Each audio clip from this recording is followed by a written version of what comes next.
हाँ, बचपना है, बच्चा बुद्धि है, तो कृष्ण की इसलिए महिमा है क्योंकि विकारों की बात बचपन में नहीं होती है, बुद्धि में।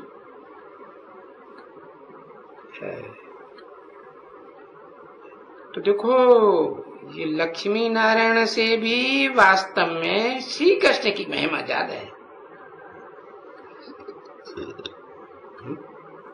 कौन से लक्ष्मी नारायण की तरफ इशारा किया?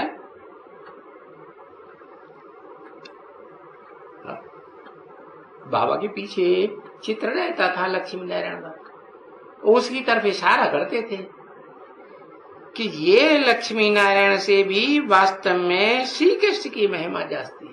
कौन सा लक्ष्मी नारायण? अरे लक्ष्मी नारायण तो टाइटल है ना, जन्म जन्मांतर पीढ़ी दर पीढ़ी वो टाइटल चलता है। तो किस नारायण की तरफ इशारा किया होगा?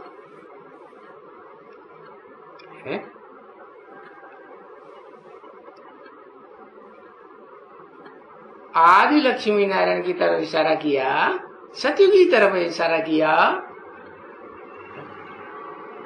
बोले ये आदि लक्ष्मी नारायण भी हैं तो एकदम बड़े हो गए क्या? कि पहले बच्चा बाप की गोद में खेलता है, माता की गोद में खेलता है या नहीं खेलता है?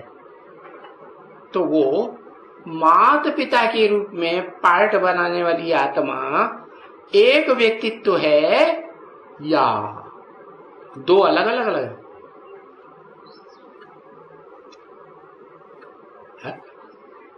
अरे क्या है, लिख के बताओ। ऐसे से सारे से तो उल्टा पलटा हो जाता है। जरूर कहेंगे एक व्यक्तित्व है जिसके लिए गाते हैं तुम माता पिता हम बालक थे।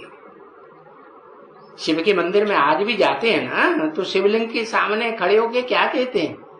तुम हमारे माता भी हो, तुम हमारे पिता भी हो, त्वमेव माता च पिता त्वमेव। तो एक रूप जो शिव बाप मुकर रथधारी में प्रवेश करते हैं, वो पिता भी है तो माता भी है, और उसमें परम पिता पार्ट बजाते हैं जिनका कोई पिता नहीं।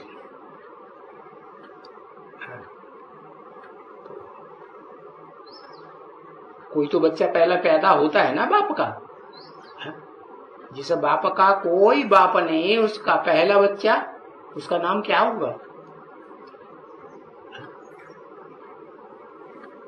अरे सूर्य का पहला बच्चा होगा तो क्या होगा?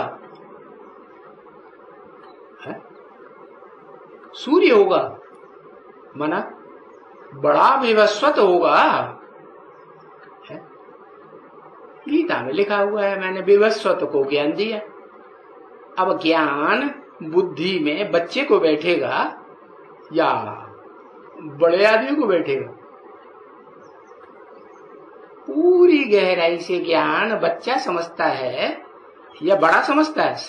बालिग शरीर बुद्धि समझेगा, शरीर बुद्धि ही समझेगा। और शरीर एकदम हो जाता है क्या? पहले तो जरूर बच्चा बुद्धि होगा ना। तो जब बच्चा बुद्धि है तो मेरी गोद में खेलता है क्या? दो की गोद में खेलता है या एक की गोद में खेलता है? हाँ, वो एक ही है जिसे शिवलिंग के रूप में दिखाया जाता है। शिवलिंग का मतलब ही है कि शिव निराकार है। निराकार को लिंग कहां से आया? तो जिस मनुष्य तन में प्रवेश करते हैं लिंगधारी में, उसकी यादगार बनाई हुई है लिंग रूप। उसके सामने जाके कहते हैं तुम माता पिता हम बालक थे। तो जिसके सामने कहते हैं वो पहले बच्चा बुद्धि होगा या शुरुआत से ही बाप होगा? हाँ, वो शरीरधारी तो पहले अल्प बुद्धि होता है। इसलिए उस शरीरधारी के लिए शास्त्रों में शंकर को तीसरा नेत्र दिखाते हैं। उस तीसरे नेत्र की रहबरी में वो आत्मा, स्थूल नेत्र वाली आत्मा पलती है या नहीं पलती है, खेलती है या नहीं खेलती है? हाँ? ज्ञान रत्नों से खेलती है।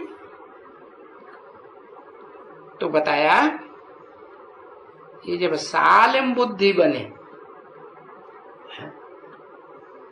तब कुछ ज्ञान की गहराइयों को समझे।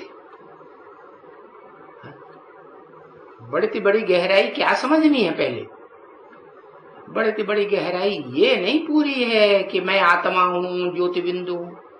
नहीं, इसमें गहरी बात यह है, मैं आत्मा कौन सा ज्योति बिंदु हूं? हु एम आई? इस सृष्टि रूपी रंगमंच पर मेरा पार्ट क्या है?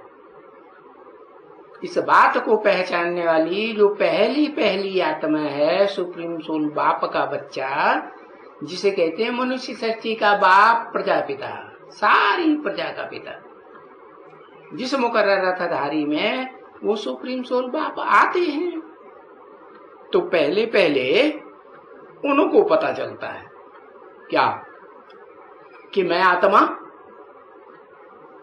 कौन हूं। अनुभव होता है क्या? कौन हूं? क्या अनुभव होता है? अरे क्या पक्का निश्चय होता है? कुछ नहीं। पक्का निश्चय ये होता है कि जो बापों का बाप है, बिंदु तो सब आत्मा है। वो पहली आत्मा जो मनुष्य सृष्टि का बाप कही जाती है, उसको ये निश्चय होता है कि मैं मनुष्य सृष्टि का बाप हूं। क्या? इस मनुष्य सृष्टि में जो मन वाले, बुद्धि वाले मनुष्य हैं, नंबरवार पुरुषार्थ अनुसार, उन सब में ऊंचते ऊंच मन और ऊंचते ऊंच बुद्धि वाली इस मनुष्य सृष्टि की रूपी रंगमंच पर ऑलराउंड पार्ट बजाने वाली मैं आत्मा। हाँ, तो उस बच्चे को बाप पहले अपनी गोद में झुलाते हैं। हाँ? माता पिता बच्चे को गोद में झुलाते हैं कि नहीं झुलाते हैं? झुलाते। तो तुम झूलते हो, देखो